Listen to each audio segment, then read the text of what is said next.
Yeah. So we're getting the car ready for Texas. So it's February 28th, Sunday, almost March 1st. Texas starts March 17th. So this is the current state of the car, which is kind of scary. You can see here we have no motor, no trans, and actually there's no rear end in there as well. My. Yeah. This is my boy Eli. Stop it.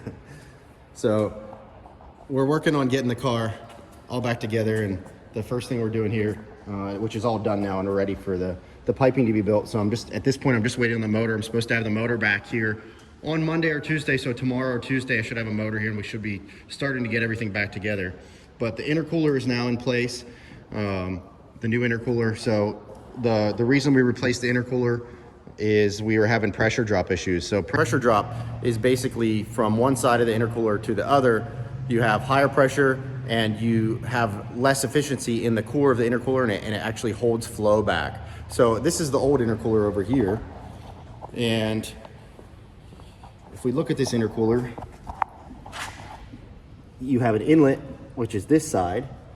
So this is where the turbo pressure pushes the hot air through and it cools across the fins to the cold air side. So basically we were coming across the hot air side on the turbo side. We were putting 89 pounds of flow or pressure into this side, and it was restricted by the core. So we were only seeing 70 pounds or so on the cold side. So this core was just not efficient enough, even though it is 7 inches thick and 12 inches tall and 24 inches wide. It just did not have enough. So this is the new intercooler for Orange Man, and this one is a total of 9 inches thick.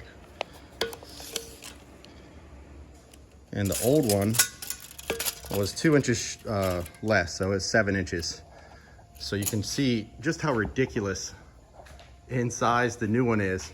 The old one was big. Like, the old one was ridiculous when I put that in there. I thought it was crazy big. We're hoping this one will have more flow, as well as additional cooling to allow us to run the boost that we want to run. So the good thing for this, it's heavier. So this one is 65 pounds and this one is 50 pounds. So we got 15 pounds of weight gain on the nose, which is good for us because of the wheelie issues. So Jason Schmuck is who built this. You can see his tag there. And he built this one as well for me. So I'm anxious to get this on the car. We got to do some modifications to the front bumper and to the frame, the front frame support for this thing to make it fit. But it is just redonkulous. So here's the new intercooler fitted. You can see just how giant this thing is. And you can see the structure that actually holds the bumper on here. We had to modify this. We cut out some pieces here and we'll make new braces that'll fit in here. And then of course, the intercooler piping will need redone as well. But to get it to fit, also had to trim the bumper out. You can see here where this was cut out about 2 inches farther forward and a little bit on the top too. So the bumper will go back on next and we'll see how it all fits. Now the bumper's back on, you can see it fits pretty good as far as the gap goes where we trimmed it. Put the one headlight back in. You can kind of see here what we have to work with redoing those small structural tubes. But overall, it fits pretty nice. Pretty happy with it. Here you can see the front end of the car is completely removed and I have everything taken apart so that I can modify the structure here. And you can see this is the actual front structure that holds the bumper on the car so that the bumper itself does not fly off.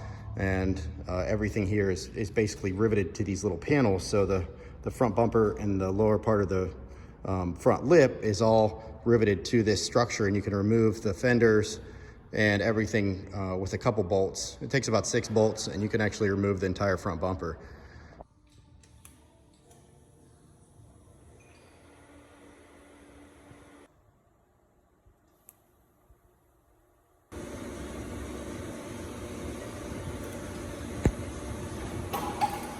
Now you can see the structure here attached, how that holds the bumper in place with the intercooler.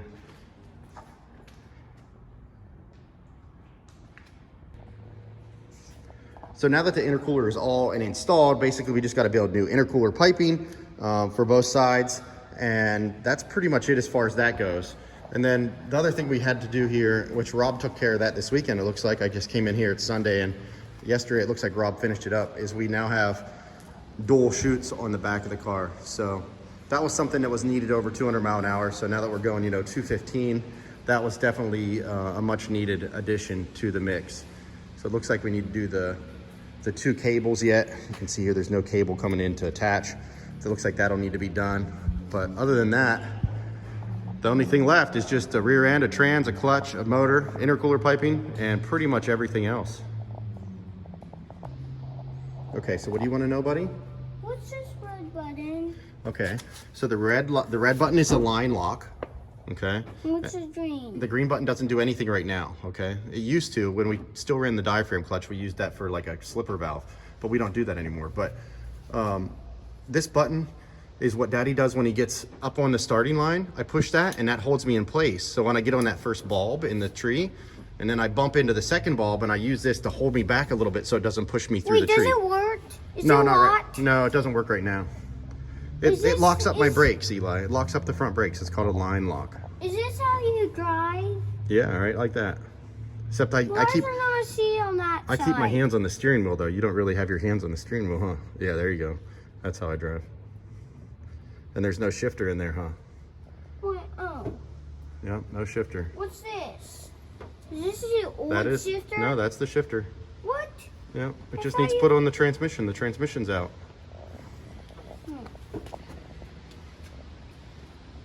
You gonna drive it one day? Yes. Yeah?